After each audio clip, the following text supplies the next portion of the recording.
Late last night, in a sudden escalation, U.S. and Israeli stealth bombers pierced Iranian airspace in a coordinated strike. Their primary target was Isfahan. The city operates as an active, populated urban center while housing the industrial infrastructure required for Iran's nuclear program. Reaching these facilities required bypassing layers of advanced early warning radar. To do that, the military deployed aircraft with ultra-low radar signatures, slipping undetected past local air defenses. Following the strikes, an NGO diplomat at the United Nations, Mohammed Safa, announced his resignation. He claimed he was sacrificing his career to warn the public that high-level internal discussions are exploring the possibility of a preemptive nuclear strike. These developments indicate a shift from limited skirmishes toward a high-intensity conflict.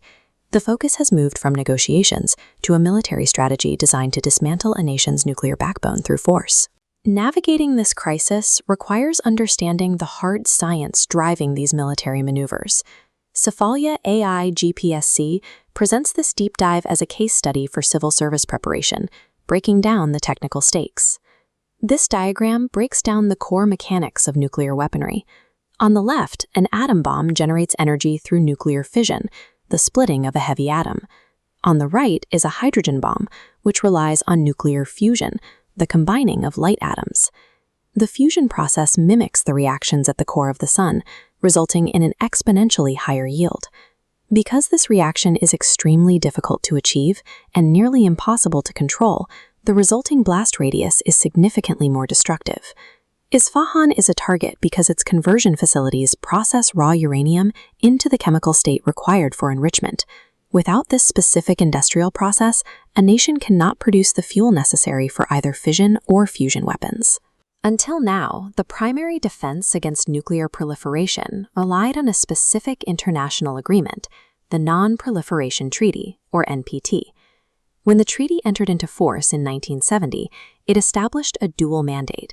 It required non-nuclear states to promise never to acquire weapons, while simultaneously protecting their right to develop nuclear technology for civilian power. To enforce these rules, the international community relies on the International Atomic Energy Agency.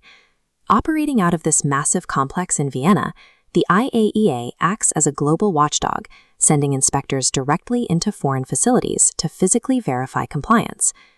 This map shows the hierarchy built into the NPT. Only 5 nations, the US, Russia, the UK, France, and China, are officially permitted to retain nuclear arsenals based on the fact that they successfully tested weapons before January 1, 1967. That rigid timeline created a security dilemma. India rejected the treaty, arguing it was a discriminatory law that would leave them legally disarmed while sharing borders with nuclear-armed neighbors like China and Pakistan.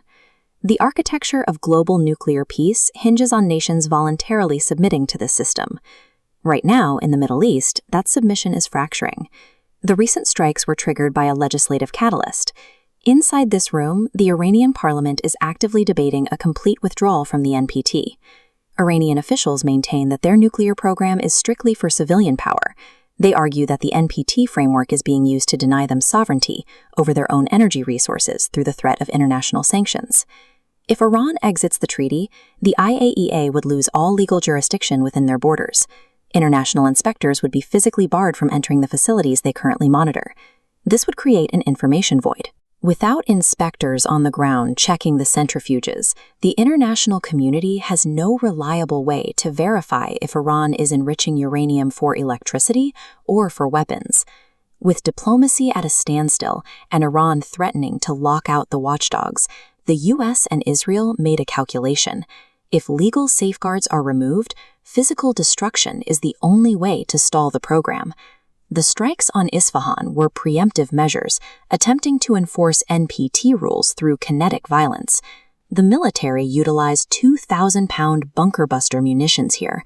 Because the laboratories are buried deep beneath heavy concrete, these bombs are engineered to penetrate the earth and detonate inside the hardened labs. These strikes have not forced the Iranian regime to halt its program. Instead, the conflict has expanded, leading to regional maritime blockades that are now disrupting commercial shipping through the Strait of Hormuz. This escalation adds weight to the UN diplomat's resignation. His warning highlights a situation where, to prevent a nation from obtaining a nuclear weapon, major global powers are now discussing the use of nuclear force. Any use of nuclear force would violate international humanitarian law. It would end a period of nuclear non-use that has lasted since 1945, resulting in massive civilian casualties and environmental damage. For half a century, the global order relied on a signed treaty to keep these weapons in their silos. As the NPT fractures and bunker busters hit Isfahan, the strategy has shifted from prevention through agreements to prevention through preemptive military destruction.